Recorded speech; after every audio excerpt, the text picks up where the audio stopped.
ご視聴ありがとうございます。今回は、とある変化の真っ最中にある駅の今に迫ります。30時間に及ぶ工事が行われた駅にできた施設と、駅の東西で進む工事、そしてこの駅が目指す将来を全部まとめてお届けします。この駅が長らく抱えてきた課題と、それを解決する巨大プロジェクトに注目です。私が今乗っているのは、JR 山手線の内回り列車です。次の駅が、東京モノレールと都営浅草線、大江戸線と接続する浜松町駅です。この駅では、JR の在来線と東海道新幹線が東西に並び、それまで一番右にあった東京モノレールの軌道は、駅の直前でそれらを乗り越え、一番左に移ります。地下鉄の駅は微妙に離れており、浅草線の駅は JR などの駅の西側に、大江戸線の駅は北側にあり、駅名も浜松町ではなく、大門となっています。列車を降ります。ホームの床面は点字ブロック以外真っ黒になっており、いかにも工事の香りが漂います。ただし、直近で行われた工事の場所は、このホームではありません。向かって右にある山手線外回り、京浜東北線南行きのホームへと移動です。黒い床は奥のエスカレーターのあたりまで続いています。この駅にある出入り口は、先ほどホームの端に見えていた北口と、これから向かう京上駅舎の奥にある南口、そしてエスカレーターを上がって右、西側にあるモノレール乗り換え口の3カ所。モノレール乗り換え口からは外に出られないので、実質2カ所です。エスカレーターが平日朝ラッシュに上り専用となるところは、混雑する都心の駅ならではですね。こちら側のホームには、床面が真っ黒ではない部分があります。そしてこの場所こそが、以前このチャンネルでもご紹介した、今年5月に行われた、ホーム拡幅工事の舞台です。これは、京浜東北線南行きの線路を東に移設し、ホームを最大 3.6 メートル広げるものです。なお、移設範囲はホームの北寄りのみのため、ホーム全体が広くなるわけではありません。終電から始発の間では施工しきれず、5月21日土曜日の午後10時頃から23日月曜日の始発まで行われました。21日には隣の線路を走る上野東京ラインなどに運休が生じ、翌22日には京浜東北線の線路を本格的に移設するため、京浜東北線南行きは山手線の線路を使って運行され、山手線ともども本数が減らされました。工事前の様子と、詳しい工事の流れは別の動画でご紹介していますので、概要欄から見てくださいね。この工事は無事に終了し、ホームが拡幅されたことで、混雑緩和に貢献しています。ホームの反対側を見ると、島式ホームとしては不自然な曲線となっており、右上の蛍光灯の位置に、元のホームの形状を見て取ることができます。また、線路を見ると、移設にあたって移動した線路と、元からあった線路の違いがわかります。奥側が元々あった部分を横にスライドしたもので、手前側が工事前に敷いていた線路です。レールをつなげる関係上、数メートルだけ枕木が違いますが、前回の動画と比べてみると、工事の容量まで手に取るようにわかります。そして、この工事の後で起きた変化の場所が、この線路の向こうにあります。上の東京ラインと東海道新幹線の線路の奥に、見慣れない構造物が見えます。そしてその横にくっついている、謎の構造物。黒い床のホームに別れを告げ、線路の向こうへと向かいます。早速北口から駅の外に出ます。階段に設けられた明かり取り用の窓、高架下にあるために梁などがバンバン張り出している内装。柱の周りは装飾の部材でカバーされていますが、年季が入っていることが伺えます。北口を出て右に曲がり、目の前の道路に沿って進みます。元は上に何もない場所に京浜東北線の橋梁があったのですが、ホームの拡幅に伴って場所が変わっています。ちょうどそこに、京浜東北線の列車が通過。ナイスタイミングです。橋桁に付けられた銘板には、2019の文字が、銘板はまだピカピカです。上の東京ライン、そして東海道新幹線の橋梁をくぐった先に、先ほどの構造物が見えてきます。ここからだと高架線で隠れていた部分も見える上、角にあるガラス張りの面が目立ち、先ほどとはまた印象が違います。そして左側にくっついていた部分の下には、また違った通路のようなものがあります。この構造物、中に入れるようなので、そのまま進んでいきます。床面はアスファルト舗装で、円形の柱が存在感抜群な一方、天井には装飾の部材と電球色のライトがついた、武骨なのかおしゃれなのかよくわからない空間です。この右側には、道路法に基づく歩行者専用道路となりますとの記載が、そしてその右下には、港区役所の文字がありました。これ自体は JR の施設ではなく、自治体が管理している施設のようです。この巨大施設の正体は、浜松町駅の東側にある3層構造の歩行者デッキです。1階が道路面にあり、2階が北東のビル街に伸びる通路の結節点、そして3階が駅東側にある竹芝エリアを結ぶ通路との結節点です。位置づけとしては、渋谷駅にあるアーバンコアのように、上下方向の動線をまとめるための設備です。正式名称はないようですが、そのままでは分かりにくいため、この3階建ての部分を渋谷駅のアーバンコアをもじってアーバンデッキと呼ぶことにします。このデッキを使えば、浜松町駅の北口を出てからそれぞれのエリアに向かうときに、道路を横切らなくて済むので、非常に安全になります。エレベーターもありますが、今回は奥にあるエスカレーターを利用します。電球色の照明によって、外から見ていた時とはまた印象が変わります。また、この階層からは床面の展示ブロックも柱などと同じブラウンがかった色合いになり、通路とはいえ、内装にはこだわりが感じられます。そして上の階層へ進む途中で後ろを向くと、北東のオフィス街へとつながる動線がよく見えます。一番上は意外と殺風景な構造ですが、南側の見晴らしは抜群。またまたタイミングよく、東京モノレールの列車が通りがかります。そしてこの階層が、駅東側、再開発でオフィスなどができた竹芝エリアへ伸びる通路との結節点です。エスカレーターの位置の関係上、ぐるっと回り込みます。海岸が割と近い場所にあるため、看板には客船ターミナルの文字もありますね。一方、新交通システムであるゆりかもめは、この先で JR 線に合流します。浜松町に駅はなく、一番近い駅は東に500メートル余り離れた竹芝駅です。休日の朝ということで全体的に人気が少ないですが、アーバンデッキとそれにつながる歩行者デッキの本領は、平日にこそ発揮されます。浜松町駅の北東や東側の竹芝エリアにはオフィスが多く存在し、道路を渡らなくて済むアーバンデッキは、そこから伸びる2つの歩行者デッキと合わせて大活躍しています。天井が高い一方、照明で照らされて、しっかり明るい空間になっています。また、外から見ると、照明とガラスでおしゃれな雰囲気です。そして併設されているエレベーターは、実に26人乗り、それでも駅に向かう人々で満員です。アーバンデッキが供用されたのは5月に行われた工事の後、まだ半年程度しか経っていません。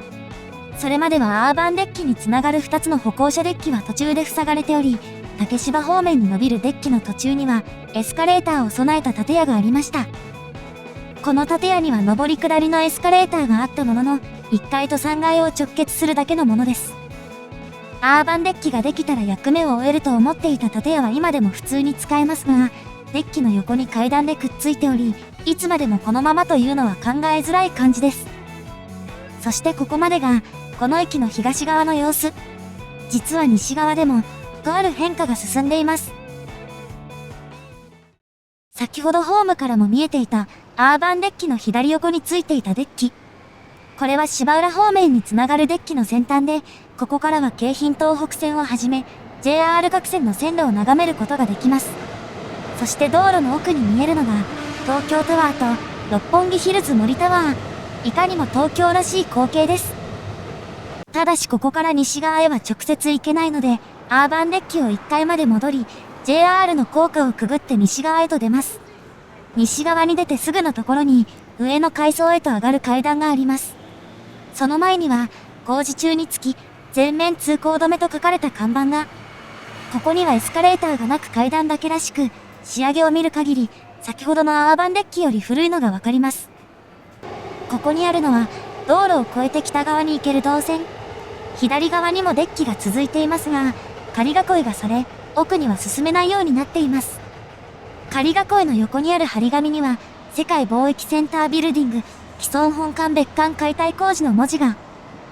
そう、このデッキの横にあるビル、世界貿易センタービルディングは、現在解体工事の真っ最中なのです。20階程度しかないビルですが、もともと地上40階まであり、1年余り前に閉館した後、上から解体されてきたものです。そしてこのデッキからは、基礎らしき部分を見ることもできます。そしてこのビルが閉館したことで影響を受けているのが、浜松町駅の西側にある、東京モノレールの駅です。かつてはビルの中を経由して改札まで行けたのですが、ビルの解体に伴って、動線が変わったというわけです。現在の動線は、JR の線路の西側を進んで建物へ入るというもの。途中まで屋根はなく、左右には仮囲いが続きます。建物の中へと入ります。古びた階段の周りには、かつて貿易センタービルなどへつながる動線が多数あったのですが、現在では軒並み閉鎖されています。そして階段を3階まで上がった先にあるのが、モノレール浜松町駅の中央口です。ここからだと分かりづらいですが、正面を右側に回り込んだ先に改札口があります。東京モノレールは、ここ浜松町を起点に羽田空港までを結ぶ 17.8 キロの路線。京急線と競合関係にある一方、こちらは海沿いを走るため、沿線の景色が大きく違います。改札内に入ります。階段を降りて3方向に動線が分かれており、左が中央口、それ以外の2つが JR 乗り換え口。乗り換え口は出場用と入場用に分かれています。ちなみに階段の突き当たりには、右に ANA 全日空、左に JAL 日本航空の広告があります。JAL の左側にはスカイマークの広告もありますが、サイズが2回りほど小さく、内証しきれないあたりに、会社の規模の違いが伺えます。ホームは2面1線。乗車用と降車用に分離されている一方、起点寄りで双方のホームを行き来できるようになっており、反対側へ回り込むことができます。そして右側の窓からは、先ほど私がいたペデストリアンデッキのあたりを見通すことができ、降車用ホームの中ほどからは、西側の建物の解体現場が見えます。今見えている場所は、世界貿易センタービルの南にあった別館の跡地。先ほどのオフィス棟よりも小さいため、解体も早く済んだようです。線路自体は曲線を描いており、それほど広いとは言えないホーム上にはエレベーターなどが突き出しているため、列車の発着時などには混雑します。そして一見シンプルな構造のこの駅には、もう一つの特徴があります。天井の構造が、エスカレーターを上がったところと異なっているのにお気づきでしょうか。下り方はかまぼこ断面の屋根が青いライトで照らされているのに対し、上り方では鉄骨を組んだ殺風景な構造です。そしてこの構造に、この駅が迎える未来のヒントがあります。この駅の構造物は、この場所を境に作りが大きく異なり、上り方は地面から伸びた柱で支えられています。モノレールの駅がおおむね今の姿になったのは、1974年。ホームを延長して、現在の長さ90メートルの列車に対応しました。貿易センタービルの竣工は1970年なので、それに合わせて改良したようです。そしてホームの上り方の部分は、貿易センタービルにほぼくっついており、そのために幅が狭くなっています。この構造では、ビルの解体やその後の再開発に支障が出そうですが、それは他の部分も同じ。この駅全体が、貿易センタービルと独立した構造物ではないのです。そして去年10月、モノレール浜松町駅の建て替え工事が発表されました。建て替えに伴って分散していた改札口をまとめ、動線を改良するのも大きな目的です。実は現在、構内にある3基のエレベーターは、いずれもメイン改札から離れた場所にあります。それぞれ改札も別個になっており、貿易センタービルの解体によって動線が減って分かりにくさに拍車がかかっていますが、これらをメイン改札内に丸ごと取り込むことで、利便性を高める計画です。なお、建て替え後のモノレール浜松町駅は、今と同じく軌道が1本のみ。かつて新橋方面への延伸話もありましたが、完全に立ち消えになったようです。そしてこの建て替えは、浜松町駅全体の改良計画の一部でもあります。今の浜松町駅には駅の東西を結ぶ自由通路がなく、東西を行き来するルートは、北側の狭い道路だけです。また、上下移動できる場所も分散しており、各線の乗り換えや、駅の内外の移動に時間がかかっていました。それに加え、線路の敷地と東側の旧縛り吸音指定園が隣り合っているため、駅の東側に南北を移動できるルートがなく、一旦西側に回り込む必要があるなど、全体的に不便な状態が続いていました。しかも、駅の南側で JR の線路をまたぐこの通路は、深夜帯には通り抜けができないなど、お世辞にも便利とは言えません。そのため、貿易センタービルの跡地に上下移動できる動線を整備し、新しい建物を建てるのに合わせて、動線を改良することにしたのです。そしてアーバンデッキは、あれが最終形ではありません。デッキは将来的に西側に延長されて自由通路になり、その横には橋上駅舎が増設されます。縦方向の部材がなかった3階の中ほどに、デッキをつなげることになりそうです。また、駅舎を支えるものと思われる頑丈な柱がすでに姿を現しており、架線を吊る部材の一部が付け替えられているところもあります。そしてホームの真上には巨大クレーンが据え付けられ、序盤のカットでは影になっていましたが、駅構内にはクレーンか何かを支える鉄骨が貫いています。また、アーバンデッキの南側には、かつて貨物船があった跡地を利用した歩行者通路が設けられる予定で、駅の北東と南東を行き来するときに西側へ回り込まなくて済むなど、このアーバンデッキは、さらに重要な役割を担うことになっています。東西自由通路と北口橋上駅舎の完成は、2028年10月。そしてモノレール浜松町駅の改良工事は、29年12月竣工予定です。まだまだ先ですが、駅の東西、そして駅そのものの変化は今後も追いかけていきます。ご視聴ありがとうございました。